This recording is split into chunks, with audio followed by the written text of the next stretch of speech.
Hello, everyone. This is Dr. Nelson with the Kills Health live stream. And today, our guest is Kelsey Buchalter.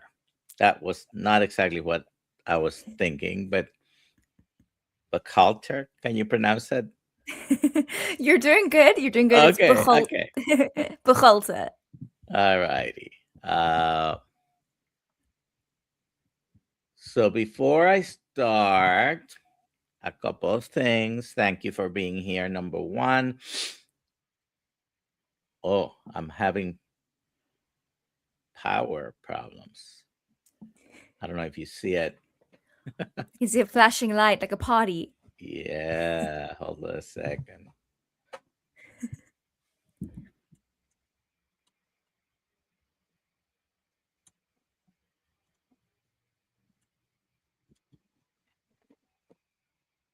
All right. So that light is turned off. Apparently, it was just that light, not.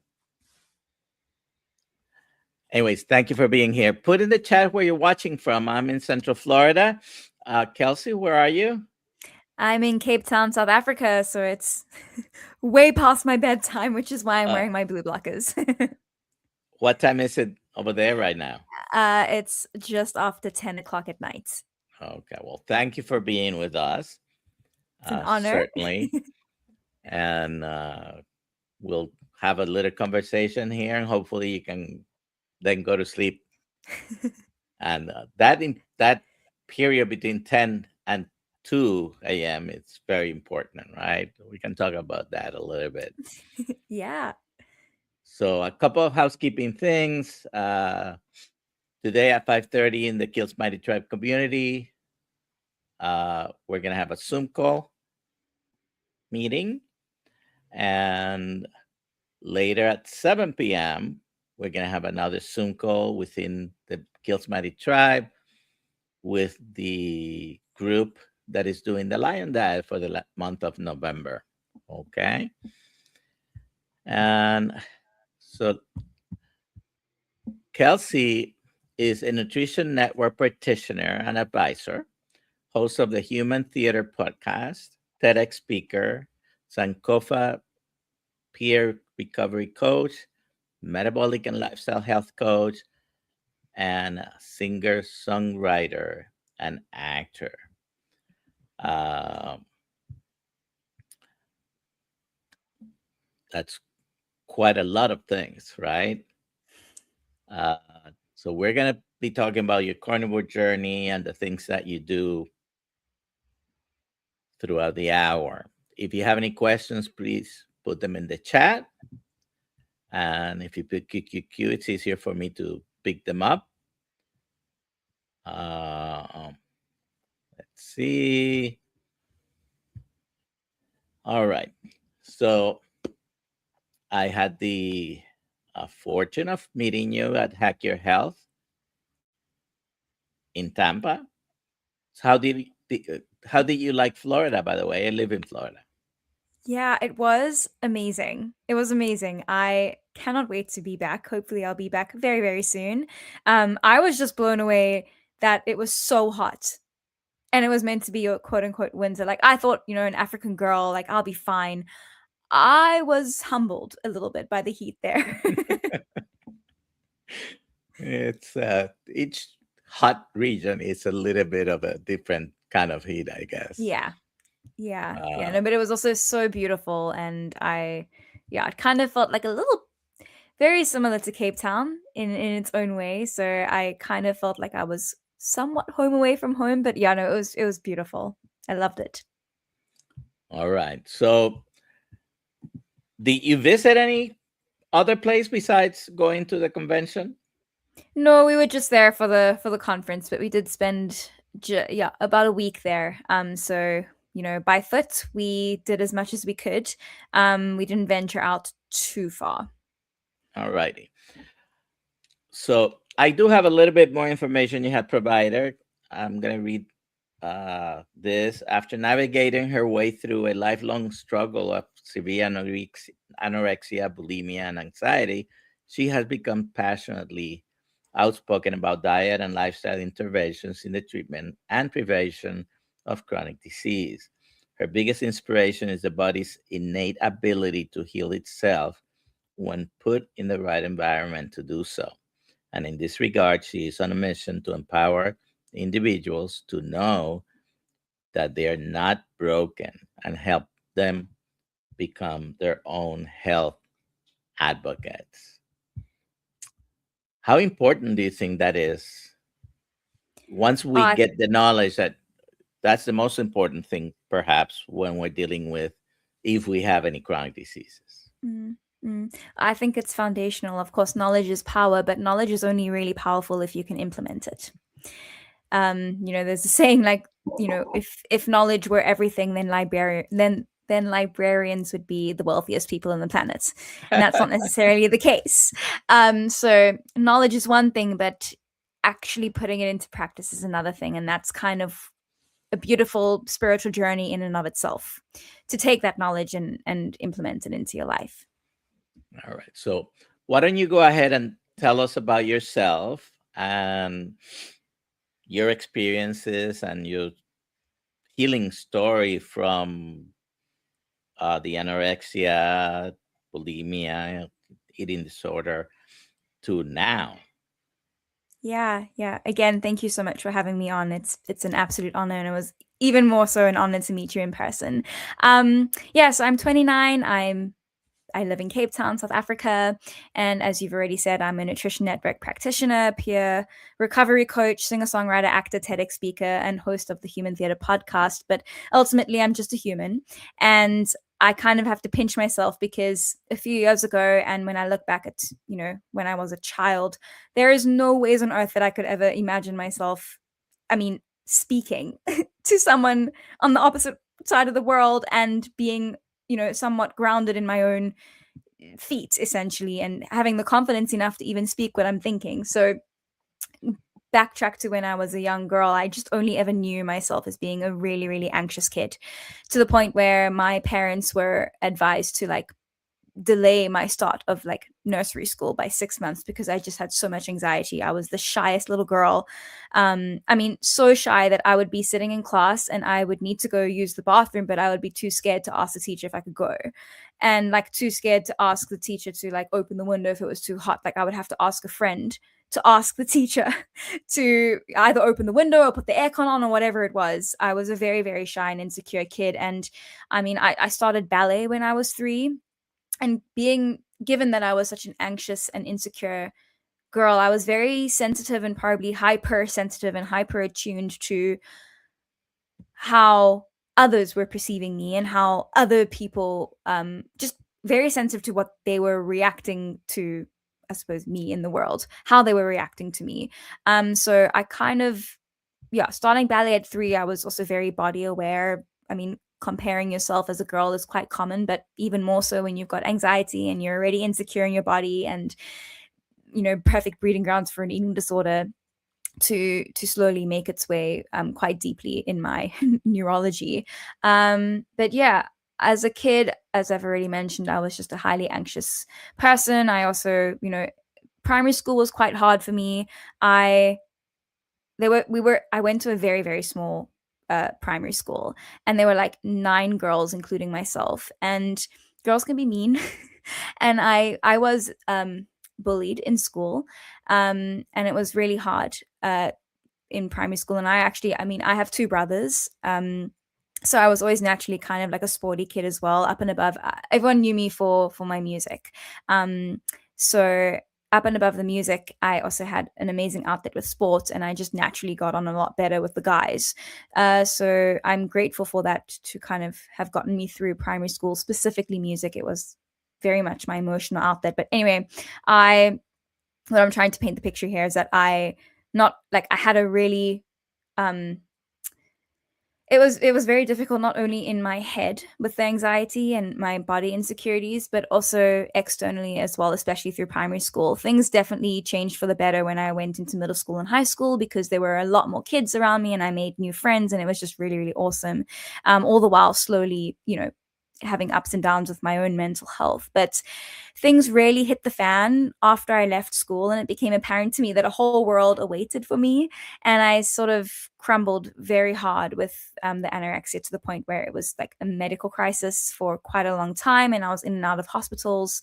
It was kind of contained during school because there was like a set structure in place. Just with school and extramurals, etc. And as I said, it really escalated once I left school, and there was not necessarily that like structure in place. But I started psychotherapy as young as, I think, 7 or 8. And I was just first diagnosed with, like, as most people are, generalized anxiety disorder.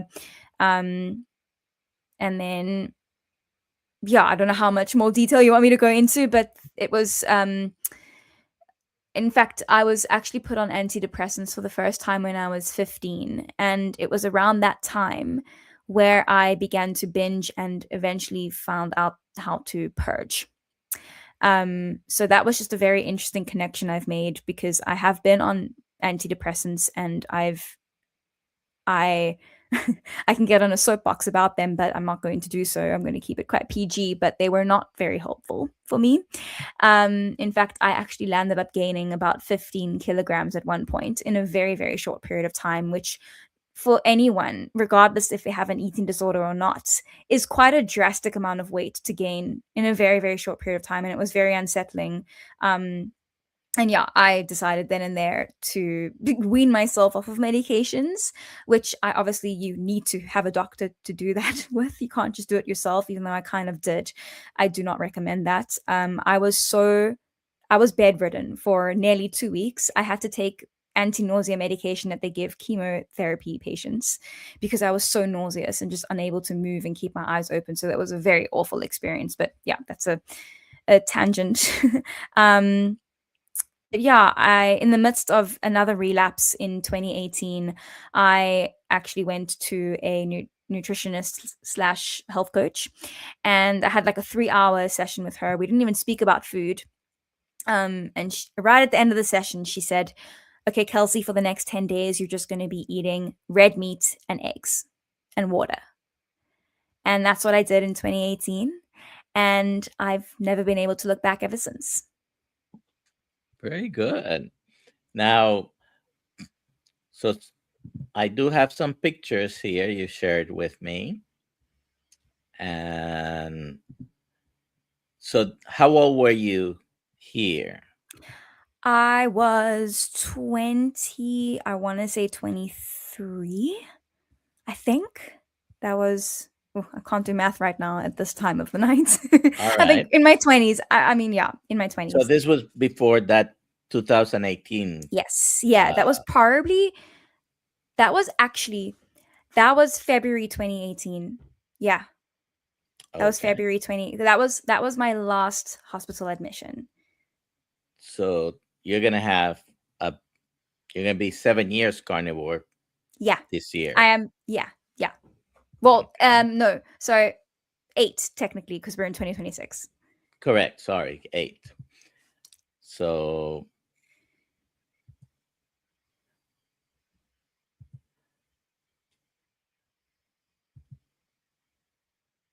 Yeah, this was and these are 2018. some more recent after Yes, pictures. that's 2022 when I graduated. I studied musical theater. That's just me in one of my character outfits, which is a pretty outfit. All right. So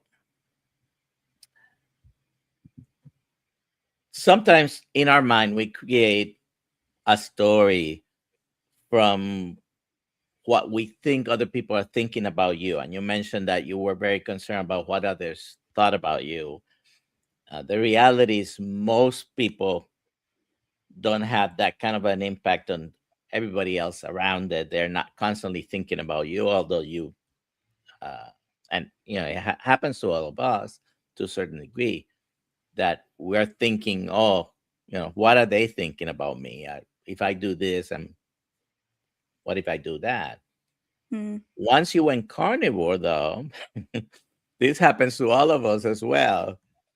What what were the comments of people around you, friends, family, extended? people in your life about the way you were eating?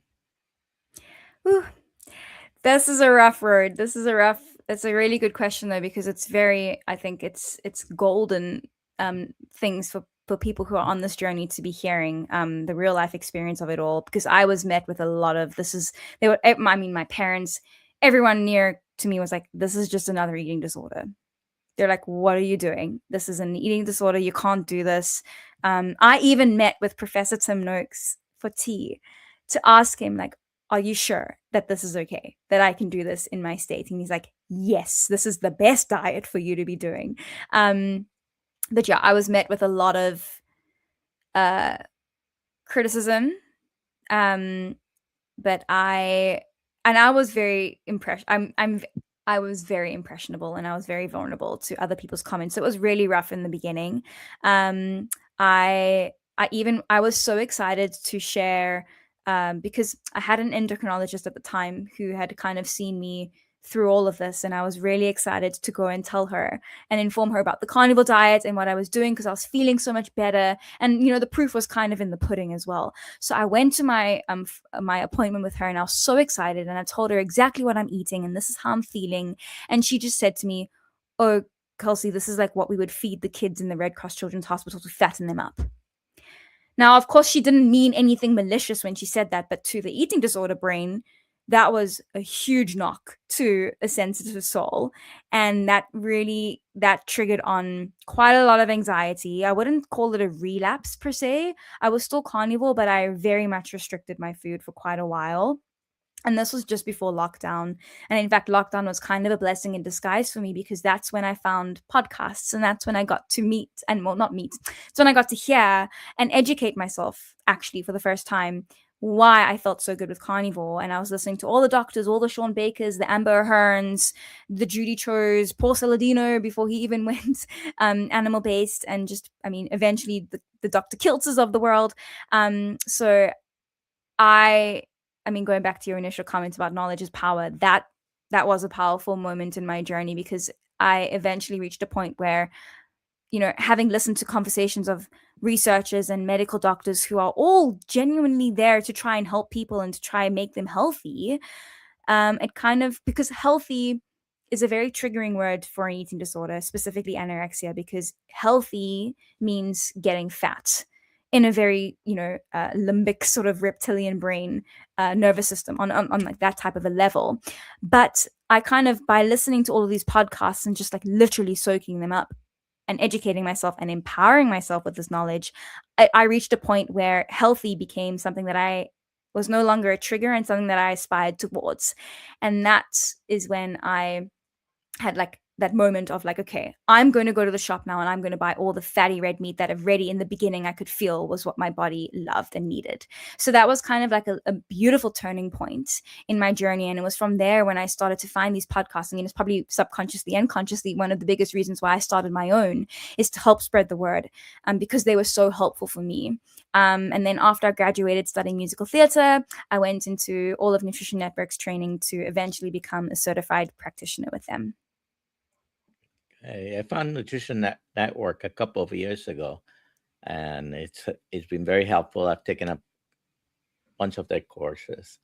I you know I've been a doctor for 41 years, Wow. and for the past 3 years, I've been taking a lot of the Nutrition Network courses. It's an excellent source, if not a little bit pricey sometimes, but uh, It's all worth it. very, all very good and excellent courses. So you mentioned a couple of things. One, the nutritionist, I guess, that saw you made the comment. Now, very often when people with eating disorders or in the hospital, when they want to fatten them up, they actually give them a lot of sugar, carbohydrates, uh, a lot of canola oil, all these seed oils, because they will probably put on weight. Uh, Not necessarily is the healthiest thing. And with the carnivore diet, people who have excess weight find that they can lose, and people who need to gain weight, they can gain. So it is not a weight losing diet. I believe it's a health optimization uh, Oh yeah. diet. So wherever you are, you can go back to more the center. Now, some people think is, for example, a weight loss diet, and you start it and you have great benefits sometimes that have nothing to do with the weight, but you might get upset that you're either not gaining uh, or losing enough weight for what your goal may have been, maybe unrealistic sometimes. But you also mentioned the weight restrictive. Now, what is the difference between restricting diet and therapeutic diet in your mind? And in this case, restricting carbohydrate or using it therapeutically. Hmm. It's such a great question. And I will just share first from an anecdotal experience that the minute, because I was kind of keto before I was carnivore, but I was fearing fat and I was just very, very lean protein and just like some of the green starch veg. But the minute that nutritionist informed me, told me that Kelsey, you're going to be eating red meat and eggs, I felt so liberated. It has been the opposite of restriction for me. I can't, fully explain it, but just psychologically, even, it has been the most liberating thing that I've ever experienced regarding food. I mean, that's why I say it literally saved my life because it was the first intervention that got me to want to eat food again, like from the get go, before I even had my first meal. My first meal was boiled eggs, and it like my brain just switched on. But yeah, I don't find it restrictive at all. That's just my N of one. I know other people can think that it's restrictive, but I actually think that, I mean, there was a time when I would just be awake during the day, crying hysterically, hair falling out, but no tears were coming out of my eyes because I just didn't have the fluids in my body to be able to do that. I would go to bed every night praying that I wouldn't wake up because of how like tormenting it was inside of my head when I was awake during the day.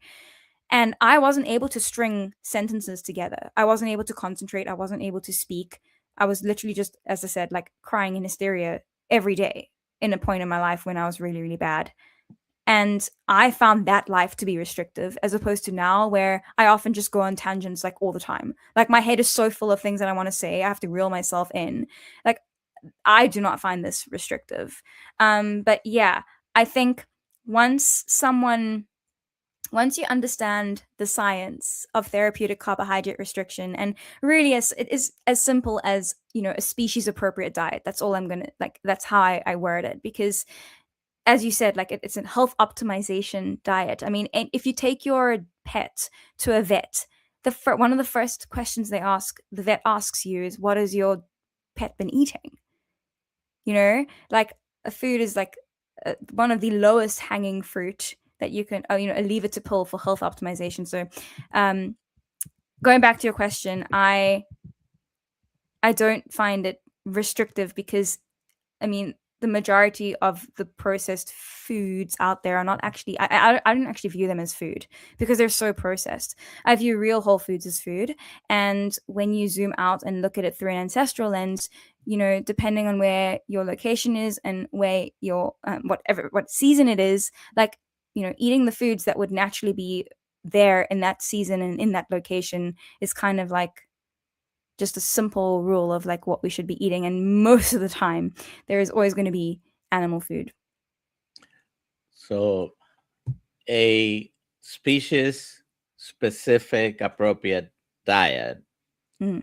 and we might think that, well, anything that we can put in our mouth is okay because we could eat it. I can grab one of those things in the supermarket that it's labeled as food. It comes in a box, a bag, or a can, and it's manufactured, ultra processed, extremely not food.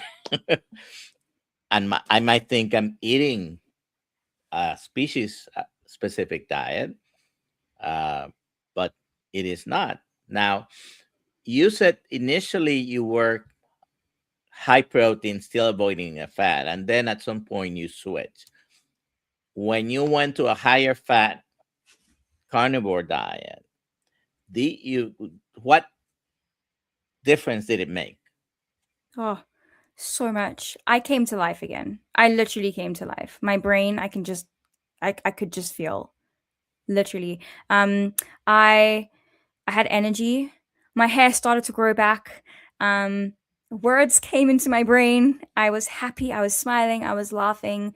So yeah, I mean, fat is essential. Fat is really, really essential, and we're all bio individual. I'm not telling everyone when I say that fat is essential. I'm not also saying that um, go eat a whole stick of butter. Although for some people that works, and sometimes I also do that. So it's so bio individual, and this is something that I've been watching this space grow and bloom for, I mean, since 2018 essentially, and it has been such a beautiful thing to watch. But I fear that, you know, and it's not only just the nutrition space, although I'm going to stick with the nutrition space. There's just so much information out there, and there's so much misinformation out there, and it's overwhelming and overstimulating. And, you know, it's so easy to get stuck in the weeds. And it's, there's so many influencers and gurus out there, but the most important guru is yourself, because no doctor, no matter how educated you are, could ever know you and your body and what your body's actually saying. And I'm going to draw this. I know I've gone off on a tangent, but It's you your know, time. what I've come to learn about specifically eating disorder recovery, specifically anorexia, which has the highest mortality rate of any psychiatric disorder, is that the body is so smart. It knows what it wants and what it needs. And true recovery is when we're actually able to honor and listen to that. So, true recovery is when we stop listening to the head and we listen to the heart. And that, for a lot of people, is actually the longest journey from your head to your heart. Because where I'm going with this is that, Guru X will say, eat more fat. Guru Y will say, don't eat fat. Like, both of them have truths in specific contexts, but none of them are you.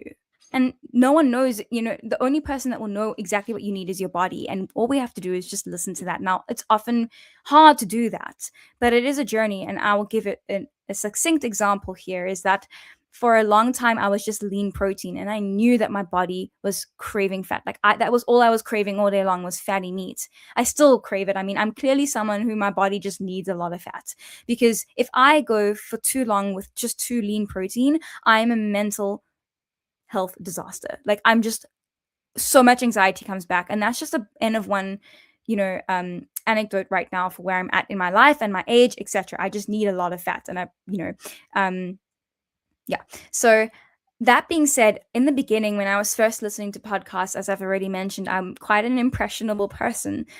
I was more so then, but not necessarily now, because I've also worked with so many people as well in practice, which has also really gotten me a lot more confident in what I'm trying to say. But in the beginning, I was listening to people saying, you need to do OMAD and, like, cut this and do that. And I was doing everything that I was listening on these podcasts, but none of the things, I mean, they were mostly speaking about the Gen Pop and a population that did not even apply to me. Most of the time, especially in that time, a lot of people were mainly speaking about insulin resistant type 2 diabetics. That is not me as a severely underweight anorexic person. So I was, like, in the beginning, finding myself trying to just scrummage and do whatever the guru is telling me to do, not necessarily internalizing the fact that we are all bio-individual and context matters. So all of this to say, I can't remember my through line, but watching the space grow, I've just become, and also working with so many more people in clinical practice, I am so outspoken about listening to your body, because it knows, it is so smart. And in the context of a real whole food diet, you can't really go wrong. If your body has not been exposed to, and if your sensory palates and, satiety signals have not been completely skewed by so much junk food and processed food and vegetable and seed oils, in the context of eating a real whole food diet, and in specifically this case a carnivore diet, if your body is telling you you need fat, that is not something to ignore. Your body's, I think a lot of people still, I genuinely think that females, especially younger females, are actually grossly under eating, even on a carnivore diet. I see it a lot. And I see it, and I also have experienced it myself, because I know how different I feel when I've actually eaten to my true hunger, which is really, really high. But it's very, it's similar to the whole mindset shift that you have to make from, realizing that cholesterol is not bad for you. Dietary cholesterol is not bad for you, butter is not bad for you, in the context of a whole food diet. It's the same thing with portion sizes and even just adding fat. So yeah, I can't even remember your initial question, but hopefully I answered it somewhere. Yes. So food noise. Mm, Uh, some people have stronger food noise when they're trying to yeah. change their diet and they keep sliding Yes. back to what they ate before. Was that a problem for you at any point? Um, Not necessarily in the first few years. I think I was so malnourished. And I mean, even to this day, I only crave like fatty meat. Like if I'm really hungry, I can't think of eating anything else than actually something satiating, which for me is just protein and fat. But that being said, I often would walk around for the first few years, uh, like almost yearning to be able to like eat the foods that I'm walking past in the grocery store, or the the baked goods or whatever everyone else is eating around me. But after genuinely feeling what it feels like to be on a carnivore diet, and that is my my personal bias, it's where I feel best. I over time, and what I want to say to everyone who may be struggling with this is that, firstly, I want to validate it. Secondly, I want to remind everyone that it's most of the cravings that we have, especially for sugar, is actually the reframe here. When you're cutting down basically all carbohydrates, your gut microbes are starving, they're dying off, and they're going to try to do whatever they can to stay alive. They're very opportunistic. So the cravings are not necessarily you as a human. It's not a character flaw. It's literally your gut microbes dying and trying to stay alive. That was a huge game changer when I learned when I learned this. I mean, essentially, we're more microbe cells back than human cells, actually. So yeah, food noise is, I get it when I'm hungry and very tired. And yeah, specifically hungry. If I haven't nourished myself properly, my mind is ruminating on food. And that's actually, aside from carnivore, that's actually a very common thing with eating disorder recovery, especially when you've restricted food for so long. Your body's still trying to relearn its hunger and satiety signals. And oftentimes, hunger doesn't necessarily show up in the traditional sense, i.e., like a grumbling stomach. For a lot of people, it's actually food noise and ruminatory thoughts, specifically about food. And I'm not saying that carnivore is a cure all, because I've been carnivore for nearly 8 years and I still sometimes have that. And I'm still, trying to get on top of all of these things. But I can tell you that I actually learned this from David Cho. He's a really cool human. He's not necessarily carnivore, but very outspoken about like addiction and creativity and all the things. But he has I learned it from him. I don't know if he originated it, if he started it, but HALT, HALT.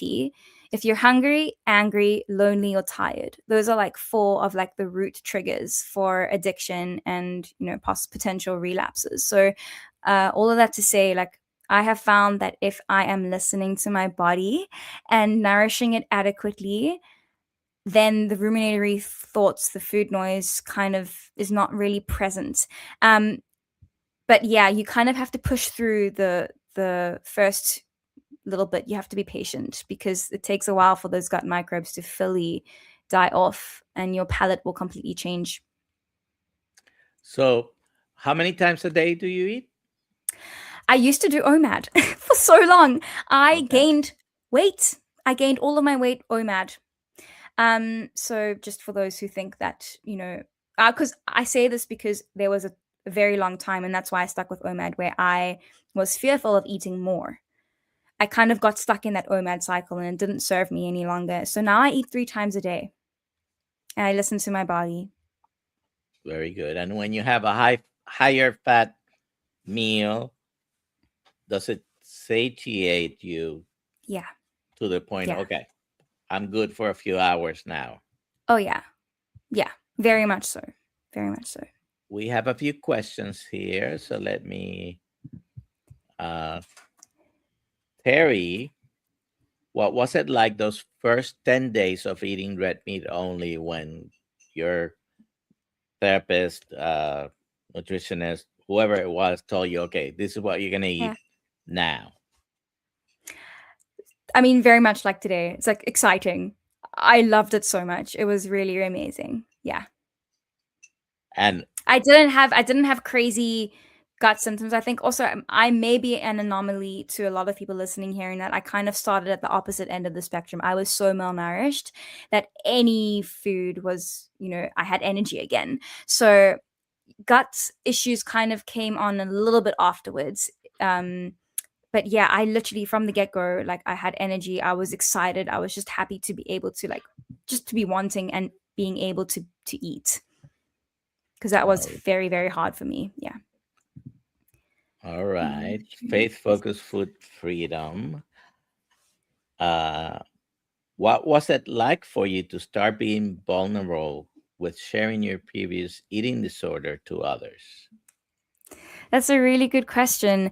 I so i know I was always a shy kid, but when it came to therapy, i I mean, I'm a very honest person, and I always wear my heart on my sleeve. So especially when it came to doctors, I don't know, just intuitively, I always knew, and psychologists, that I need to be open and honest. So being vulnerable has never been a difficult thing for me. I sometimes feel like I may need to reel myself back in and not be so open. But I don't know, it's who I am. Interestingly though, when I was really, really sick, because whenever I was in a hospital or an eating disorder clinic, they were very, very traumatic experiences for me. And when I was there, I actually became mute. And that was kind of like a big red flag. Not only did I become mute, as I mentioned earlier, like everyone knew me in school for being like the music person.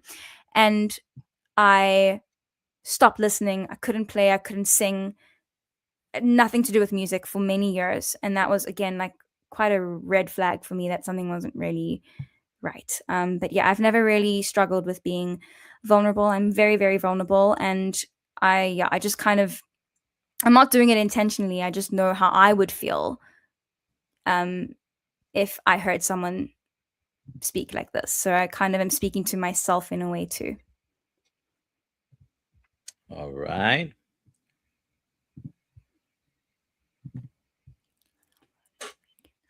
Grandma's crochet quarter. How low did the weight get down to, and how is it now? So I don't weigh myself now, but I have a rough gauge. My lowest weight was 24 kilograms, which I think is 50-ish pounds, if I'm not mistaken. So pretty low. Uh, and How gosh, tall are you? So people I'm can not, put it in I'm not, context. yeah.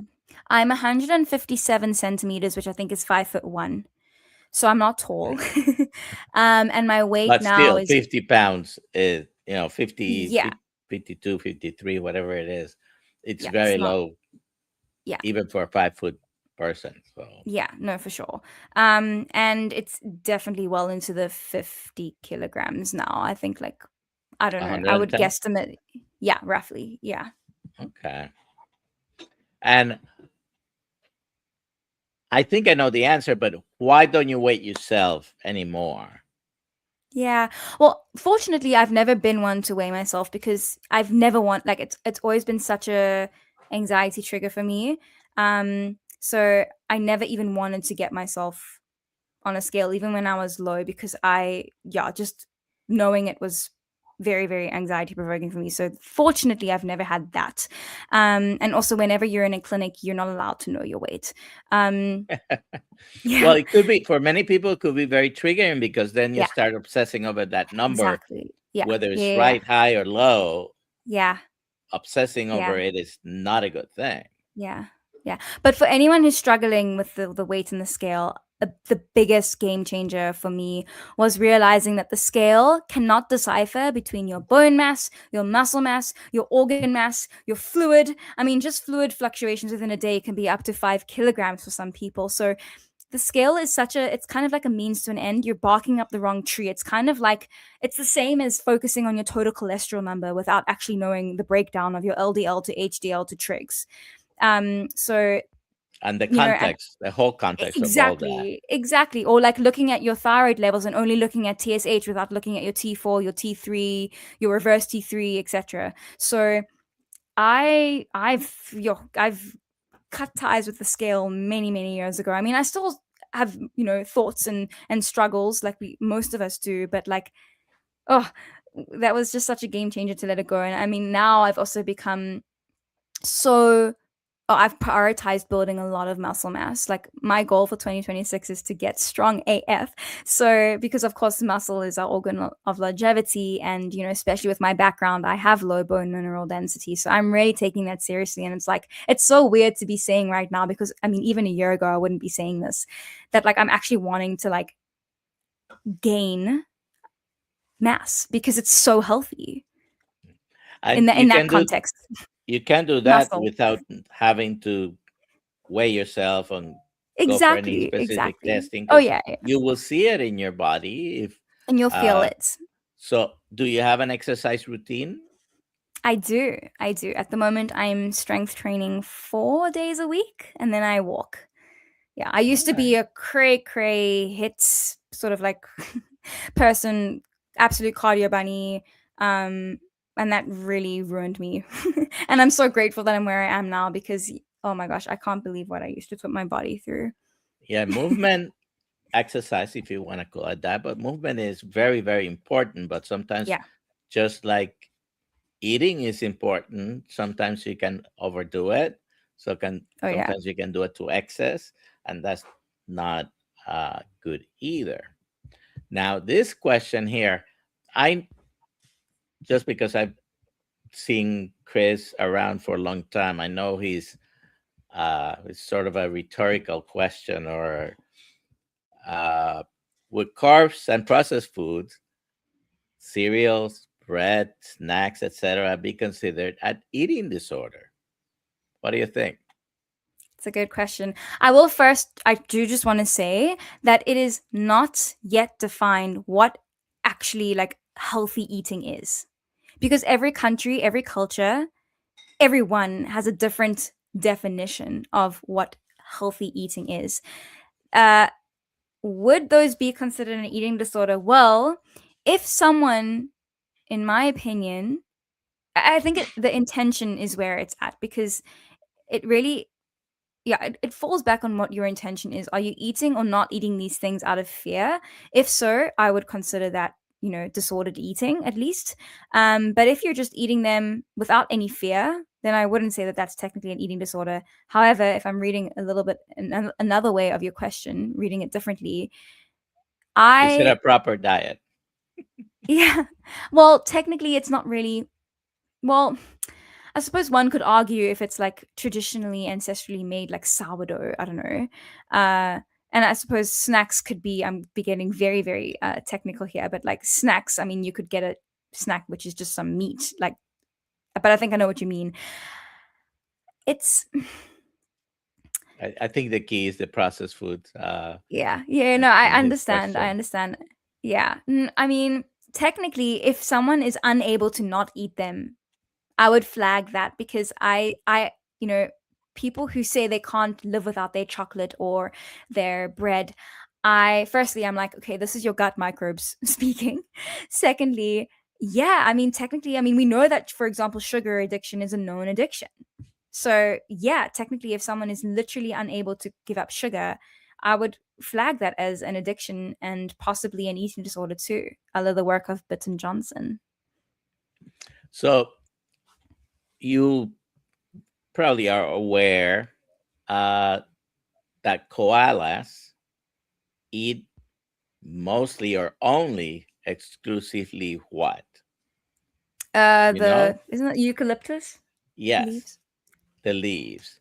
Yeah, They don't eat anything else. That's their species diet. specific diet. And if you were to give them, for example, meat, that would not be appropriate for them. Uh, and especially the ultra processed foods. I think we can, in this grander space where there are people stating or saying, "Oh, vegan way of eating is better, vegetarian," or on the other side, carnivore. I think we can all agree that ultra processed foods are probably not to be considered food. No. Okay, because I mean, the most processed thing that we probably had, if we go back beyond 150 years ago, will be something like bread. Yeah, But bread with only three or four ingredients for exactly. hundreds or thousands of years, not anything that resembles bread in the supermarket is not really bread. Not even the sourdough bread.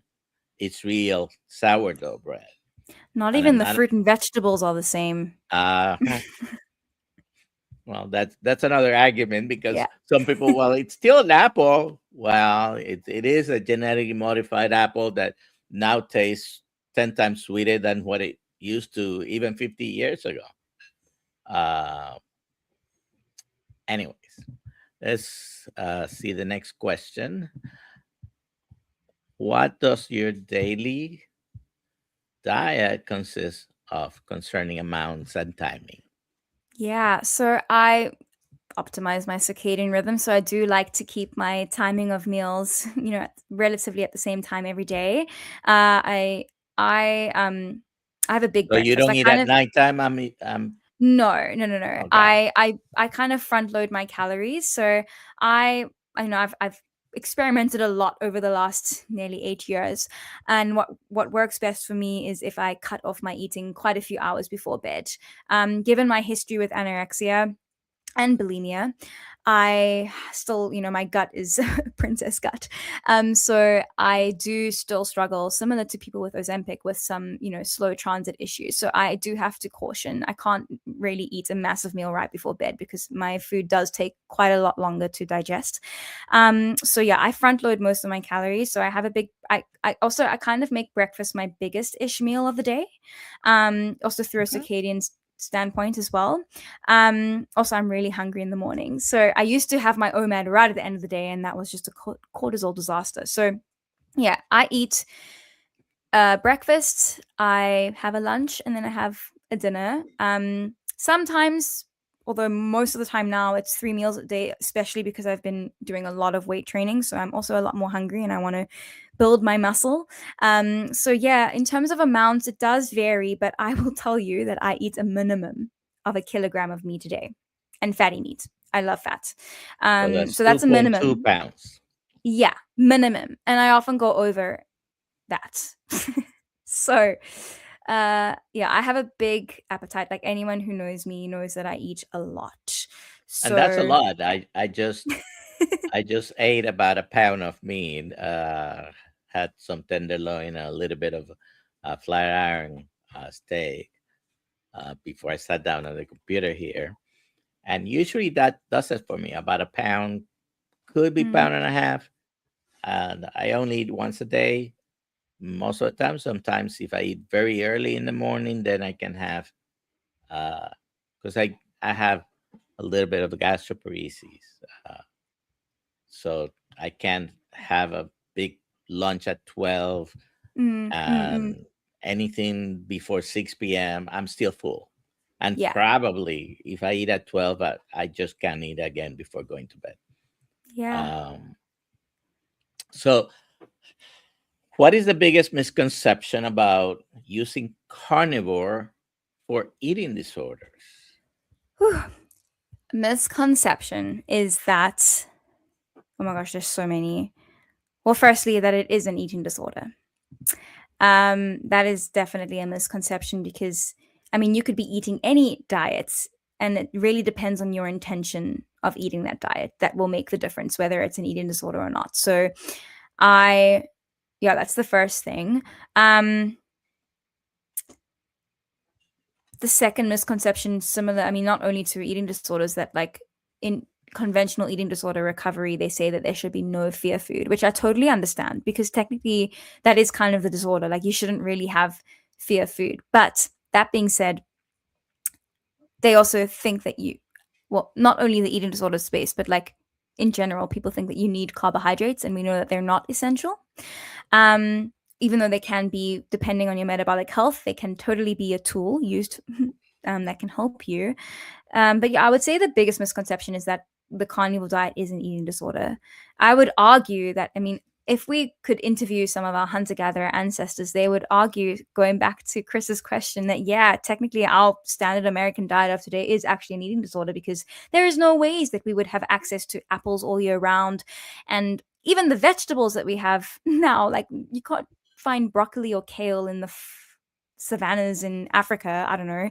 So yeah, I don't know. I often play this idea in my head. Like I'm wondering if our hunter-gatherer ancestors are like rolling in their graves, laughing or crying, or I don't know what. But um, yeah, I would say the biggest misconception is that the carnivore diet alone is an eating disorder. And my argument against that is that, especially when it comes to anorexia, like that population is in even more need of a nutrient-dense diet. So, shifting gears just a little bit, tracking. Do you do any tracking of anything? We already know you are not tracking weight, Yeah. but do you track any other health marker, labs, or anything like that? Yeah, it's a good question. I do my hormones, and my thyroid, and every year we do get like a medical checkup, so I know my cholesterol. Um, yeah, that's pretty much it for now. Kind of the general things, the general metabolic health panel. But up and above, I don't, I have, gone the calorie tracking route back in the day, but right now I'm definitely tracking that I'm getting enough protein. That's a big one. Okay. And not being afraid of the fat. Oh yeah, yeah. All right. I let my So, body guide me. yeah. Uh, how about a carnivore curious person that's looking into starting the carnivore diet? What's your advice? What's the first tip? Do not go zero carb overnight. Really, like if you're eating a mixed diet right now, you start slow. Like my motto with all of my clients is slow and steady wins the race. Also, slow and steady wins the race because it's also a lot less jarring on your body and your limbic system entirely to like have these massive changes overnight. Because even just from changing your metabolism from burning glucose to burning fat, like that is a very metabolically expensive process.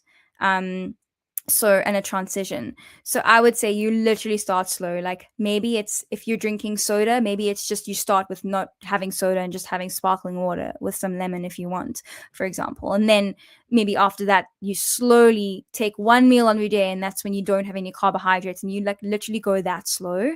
That's a very, I mean, obviously everyone's so bio individual and depends where they're starting from, but if you are already, for example, keto, then I would really again like look at, okay, let me and if your body's already familiar with being in ketogenesis, then you have a little bit more ability to kind of go a little bit more drastic of a change with your diet. So yeah, that's my biggest thing that I've seen with my clients is that like slow and steady always wins the race. All right. Now, shifting it to another subject, you're a young lady at not even 30, by the way. I have three kids older than you. Uh, my daughter just turned 30 a couple of months ago. Oh, happy birthday. So, tell me about your skin routine. What do you My use? I do not have a skin routine. I've never been that type of a person, but I will tell you that beef tallow, we get it here, we get good ones here. I know you get amazing ones in America. I use beef tallow, and that's me. I don't do cleanser. I mean, I probably should. But I literally eat a lot of fat probably, and that's kept me going. But you also put beef tallow on your Beef face. tallow. Yeah, yeah, yeah. Yeah, Yeah. beef tallow. Okay. So I have a bunch of questions. We didn't talk about theater, acting, singing. You want to make any comments about that before Um, we? not I mean, yeah, okay. One thing that I will say. So Okay. I think it's quite important for eating disorder recovery in that, and also just in general in the carnivore space. The nutrition is one tenet of health. We have many tenets of health. We've got the sleep, we've got the movement, but we also have passion and purpose. And my musical theater part of my story was another really big piece of my puzzle. I detail this more in my TEDx talk. If you guys want to go listen to that out, it goes into all the detail there with regards to musical theater. But the message that I want to leave everyone with is that, that for me, in my understanding of addiction and eating disorders, the opposite of an eating disorder / addiction is passion and purpose. Because once you're nourishing your authenticity, it's kind of an absolute, like you've got clarity and you've got authenticity. In my TEDx talk I speak about this too, but there was a life coach who once said to me, Kelsey, if you're unable to nourish your authenticity, how do you expect to nourish yourself on a purely physiological level? So the nutrition piece is just one part of our puzzle for all of us, but the passion and the purpose piece is another massive fundamental in our overall health and well-being. And I don't think it's rocket science when you kind of zoom out and look at it through that lens too. So it's a big part of the recovery journey too. Thank you for being with us today. Thank you, thank you, thank you. And if someone wants to get in touch with you, where do we find you? How do we find you? Yeah, so the best place to find me is on Instagram, which is just at my name and surname. So at KelseyBuchalter. Or you can follow my podcast on Spotify or Apple, and it's called The Human Theatre, and it's spelled South African, so THEATRE is how we spell theatre. um, and but I would say Instagram is where I'm my most active. So follow me there and send me a DM, and I answer everyone. So would be happy Uh, and cool to hear from you. all righty. Well, thank you for being with us.